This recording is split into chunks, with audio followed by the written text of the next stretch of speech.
fueron llamados el pueblo del sol, y se dice que su imperio fue el más grande del Nuevo Mundo. En una canción de Lelutier, los incas hablaban de sí mismos.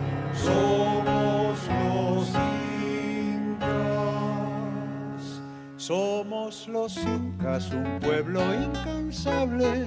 Nuestras riquezas son incalculables. Abominamos de incautos e incapaces, pero nuestras canciones son todas incantables. Pero realmente, ¿quiénes fueron los incas?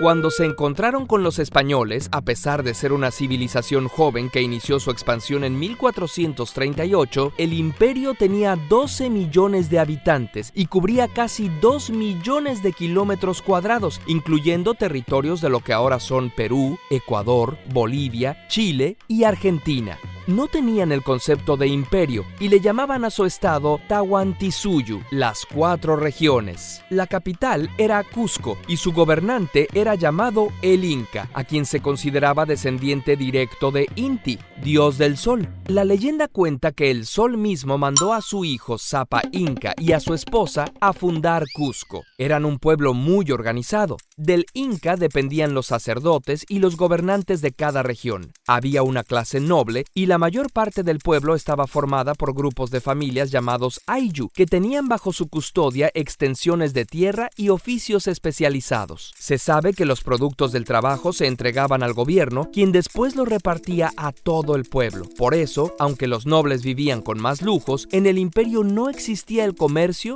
ni el dinero, ni el desempleo. Cuando un joven llegaba a la edad adulta, debía servir en el ejército. Así se creó un ejército formidable. La organización social era tan buena que lograron convencer de forma pacífica a varios reinos vecinos de unirse al imperio a cambio de enseñarles cómo aplicar el sistema en sus territorios. Y a quienes no convencían, bueno, para eso estaba su ejército. Los incas practicaban el cultivo por terrazas de papa, maíz y calabaza, la crianza de alpacas y llamas, como la antorcha humana de los 4 fantásticos. ¡Llamas a mí! Ah, no, ¿verdad?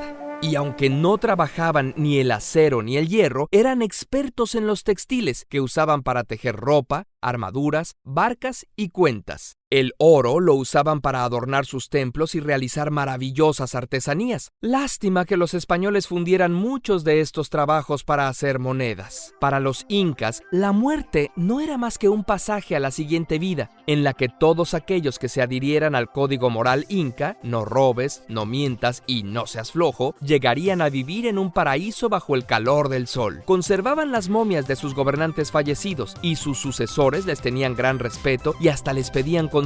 Practicaban la modificación corporal. Era común colgarse objetos en los lóbulos de las orejas, haciendo llegar estos hasta los hombros. Por eso, los españoles en un principio les llamaron orejones. Además, sujetaban el cráneo de los niños para lograr que se les alargara. Aparentemente no tenían escritura, por lo que todo su conocimiento era transmitido por tradición oral. Lo que sí tenían era quipús, un complejo sistema de cuerdas anudadas con las que llevaban cuentas y registros. También puede ser que sirviera para contar historias, pero nadie sabe con certeza cómo. Lo cierto es que los mensajeros llamados chasqui las llevaban como se llevan cartas. Los incas eran increíbles constructores. Hicieron excelentes caminos para unir su imperio, como el Camino Real, que unía las ciudades de Cusco con Quito. Como había constantes terremotos, sus edificios estaban hechos por piedras labradas que encajaban perfectamente, por lo que no puedes meter un cuchillo entre dos. Otra ciudad importante fue Machu Picchu, tan aislada que no se descubrió sino hasta principios de 1900. Se cree que era donde el Inca se iba de vacaciones. Cuando el conquistador Francisco Pizarro se topó con este maravilloso pueblo por 1526, fue a pedirle permiso a la reina para conquistarlo.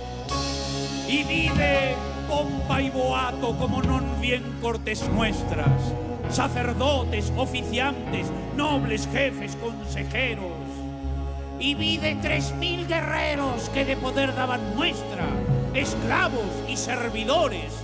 Y como 10.000 extras. De regreso, en 1532, se encontró con un pueblo dividido por la guerra civil entre los sucesores del Inca, los hermanos Huáscar y Atahualpa, aliándose con los pueblos conquistados, y gracias a la viruela, la Tierra del Oro cayó bajo el dominio de Pizarro. Además de su arquitectura, los incas nos dejaron en su idioma, el quechua, palabras que usamos hasta ahora, como lancha, choclo, cancha, carpa, papa y puma. Su historia está llena de caudillos, como el último gobernante inca, Túpac Amaru, de quien tomó su nombre un revolucionario peruano que a su vez inspiró el nombre del célebre rapero Tupac Shakur. Curiosamente, si te gustó la canción de Lelutier, conoce más de sus divertidas creaciones en su canal de YouTube. ¿Te gustan nuestros videos? Suscríbete haciendo clic en la carita morada o en el botón rojo y toca la campana para recibir notificaciones cuando subamos nuevos videos.